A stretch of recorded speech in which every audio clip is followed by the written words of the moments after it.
ಎಲ್ರಿಗೂ ನಮಸ್ಕಾರ. ಯಶೋಧ ಗಂಗಾ ಕುಕ್ಕಿಂಗ್ ಚಾನಲ್ಗೆ ಸ್ವಾಗತ. ಈ ದಿನ ಹಸಿ ಕಾಯಿ ತುರಿಯಿಂದ ಮಾಡುವ ದೋಸೆನ ನೋಡೋಣ.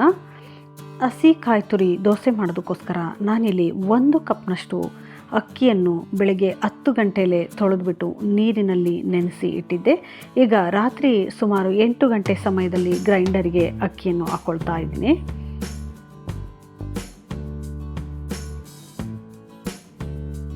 ಸ್ವಲ್ಪ ನೀರನ್ನು ಹಾಕ್ಕೊಂಡು ನಂತರ ಅಕ್ಕಿ ಎಷ್ಟು ಪ್ರಮಾಣದಲ್ಲಿ ತೆಗೆದುಕೊಂಡಿರ್ತೀವೋ ಅಷ್ಟೇ ಪ್ರಮಾಣದ ಅನ್ನವನ್ನು ಕೂಡ ಸೇರಿಸ್ಕೊಳ್ಬೇಕಾಗುತ್ತೆ. ಅಕ್ಕಿಯ ಜೊತೆ ಅನ್ನ ಮತ್ತು ಹಸಿ ಕಾಯಿ ತುರಿ ಎಲ್ಲವನ್ನು ಸೇರಿಸ್ಬಿಟ್ಟು ಗ್ರೈಂಡರ್ ಮಾಡ್ಕೊಳ್ಬೇಕಾಗುತ್ತೆ. ಹಾಗೆಯೇ ಸ್ವಲ್ಪ ನೀರನ್ನು ಹಾಕ್ಕೊಂಡಿದ್ದೀನಿ.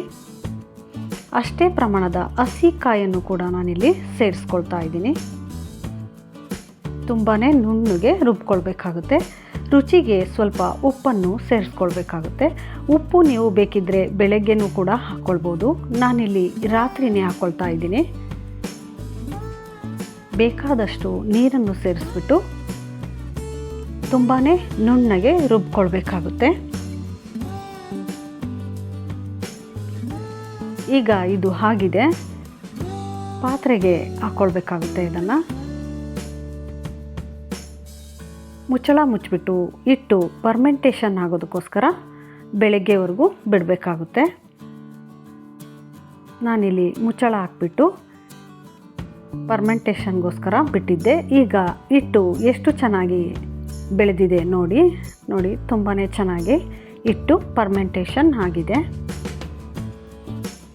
ಎಲ್ಲವನ್ನು ಒಂದು ಸಲ ಮಿಕ್ಸ್ ಮಾಡಿ ತುಂಬಾ ಗಟ್ಟಿ ಅನಿಸಿದರೆ ಸ್ವಲ್ಪ ಮಟ್ಟಿಗೆ ನೀರನ್ನು ಸೇರಿಸ್ಕೊಳ್ಳಿ. ಇಲ್ಲ ಅಂದರೆ ಹಾಗೇ ಮಾಡ್ಕೊಳ್ಬೋದು. ನಾನು ಕಾಯಿ ಚಟ್ನಿ ಮತ್ತು ಆಲೂಗಡ್ಡೆ ಪಲ್ಯವನ್ನು ಇದಕ್ಕೋಸ್ಕರ ಮಾಡ್ಕೊಂಡಿದ್ದೀನಿ. ಈಗಾಗಲೇ ತವಾನೂ ಕೂಡ ಕಾಯೋದಕ್ಕೆ ಇಟ್ಕೊಂಡಿದ್ದೆ. ಈಗ ಕಾಯ್ದಿರುವ ತವಾಕ್ಕೆ 1/2 ಸ್ಪೂನ್ನಷ್ಟು ಹಿಟ್ಟನ್ನು ಹಾಕ್ಕೊಳ್ತಾ ಇದ್ದೀನಿ. ಹೆಚ್ಚು ಅಗಲ ಮಾಡ್ಕೊಳ್ಬಾರ್ದು, ಸ್ವಲ್ಪನೇ ಅಗಲ ಮಾಡ್ಕೊಳ್ಬೇಕಾಗುತ್ತೆ. ಸ್ವಲ್ಪ ಎಣ್ಣೆಯನ್ನು ಹಾಕ್ಕೊಂಡ್ಬಿಟ್ಟು 2 ನಿಮಿಷಗಳ ಕಾಲ ಮುಚ್ಚಳ ಮುಚ್ಚಿಬಿಟ್ಟು ಬೇಯಿಸ್ಕೊಳ್ಬೇಕಾಗುತ್ತೆ. ಮಧ್ಯಮ ಉರಿಯಲ್ಲಿ ಇಟ್ಕೊಂಡ್ಬಿಟ್ಟು ನಾನಿಲ್ಲಿ ಒಂದೇ ಕಡೆ ಬೇಯಿಸ್ಕೊಳ್ತೀನಿ. ನೀವು ಬೇಕಿದ್ದರೆ 2 ಕಡೆನೂ ಬೇಯಿಸ್ಕೊಳ್ಬೋದು. ಇದು ಆಗಿದೆ. ಈಗ ಮತ್ತೊಂದು ದೋಸೆಯನ್ನು ಹಾಕ್ಕೊಳ್ತಾ ಇದ್ದೀನಿ.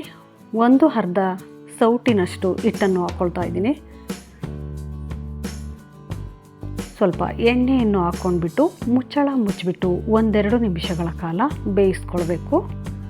ಮಧ್ಯಮ ಉರಿಯಲ್ಲಿ ಇಟ್ಕೊಂಡ್ಬಿಟ್ಟು ಬೇಯಿಸ್ಕೊಳ್ಬೇಕಾಗುತ್ತೆ.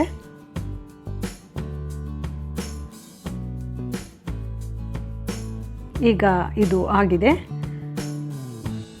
ತುಂಬಾ ರುಚಿಕರವಾಗಿರುತ್ತೆ ಮತ್ತು ಆರೋಗ್ಯಕ್ಕೂ ಕೂಡ ತುಂಬಾ ಒಳ್ಳೆಯದಾಗಿರುತ್ತೆ. ನಾನಿಲ್ಲಿ ಕಾಯಿ ಚಟ್ನಿ ಆಲೂಗಡ್ಡೆ ಪಲ್ಯದೊಂದಿಗೆ ಸರ್ವ್ ಮಾಡ್ತಾ ಇದ್ದೀನಿ.